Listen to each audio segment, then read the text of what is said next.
Elliot sat in the quiet of his dimly lit apartment, the scent of old books and stale coffee lingering in the air. It had been 6 months since Anna had passed, and yet her presence still clung to the space like an unshakable ghost. Her favorite blanket remained draped over the couch, untouched. Her books sat on the shelf, their spines lined neatly, as if she might return at any moment to pluck one from its place. The world had moved on without her, but Elliot had not.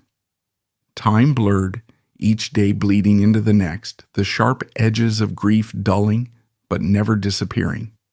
He had stopped taking calls, stopped replying to texts. Friends had tried at first. They had reached out with sympathy and soft voices, offering their condolences, their company. But eventually, they stopped calling too, leaving Elliot alone with the echoes of the life he had once shared with her. One evening, as the sun dipped below the horizon, casting long shadows across the walls, Elliot heard it, a whisper, soft, barely perceptible, like a breath against his ear. Elliot. He froze, his heart hammering against his ribs. He turned slowly, his eyes scanning the room, but nothing was there, just the dim glow of the street lamp filtering through the curtains. Just silence. A trick of the mind, he told himself, the weight of grief playing tricks on his senses. But then it happened again.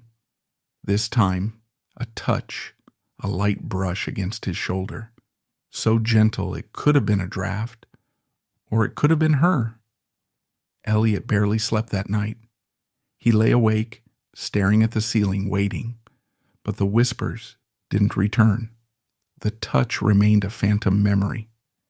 And yet something inside him stirred, hope, dread, longing, he couldn't tell. Days passed, then weeks, and the presence became more tangible. The scent of her perfume would drift through the air with no explanation. The soft melody of her favorite song would play, though the record player remained untouched. A book would fall from the shelf, landing open to a page she had once marked. And then one night, as Elliot sat in the dark, he saw her. Anna stood in the doorway, bathed in the soft glow of moonlight, her expression unreadable. She was exactly as he remembered, dark curls falling past her shoulders, eyes filled with a quiet intensity. But she was different too, less solid, as if made of mist and memory. Anna, he whispered, his throat tightening. She didn't speak. She only watched him, sorrow flickering across her face. And then, as quickly as she had appeared, she was gone. Elliot pressed his hands to his face, his breath unsteady. It was real. She was real. Or at least, she was something more than a figment of his grief. Each night after that, she returned. Sometimes she would stand in the doorway, sometimes by the window, gazing out into the city. He would speak to her, though she never responded. He would reach for her, but his fingers passed through empty air. And yet, she stayed. One night, as Elliot sat on the couch, he felt it again, that whisper of touch against his hand. He looked up, and she was there, closer this time. Her lips parted, and for the first time she spoke. "Let me go." His breath hitched. "I don't know how." Anna's gaze softened, and she reached for him, not in the way she used to, but with a kind of knowing, a kind of goodbye. "You already do," she murmured, her voice fading like the last note of a song. And then she was gone. The apartment felt emptier after that, but not in the same way. The weight had shifted. The grief remained, but it no longer held him captive. Elliot stood, walked to the bookshelf, and ran his fingers over the spines of Anna's books. Slowly, he pulled one down and opened it. For the first time in 6 months, he read.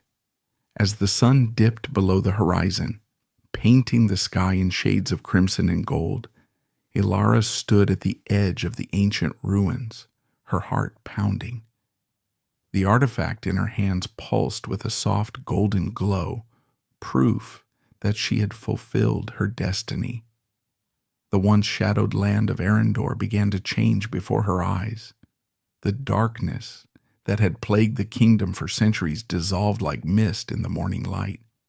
The people emerged from their homes, their faces alight with hope and relief. She had done it. The curse was lifted. Beside her, Kale smiled, his sword finally at rest. "You did it, Alara," he said, his voice filled with admiration. She turned to him, a mix of exhaustion and joy in her expression. "We did it," she corrected. With the world restored and peace returned, Alara knew her journey had come to an end. But as she looked toward the horizon, she couldn't help but wonder, what new adventures awaited her beyond the lands she had saved? For now, though, she simply stood in the glow of victory, knowing she had finally found her place in history.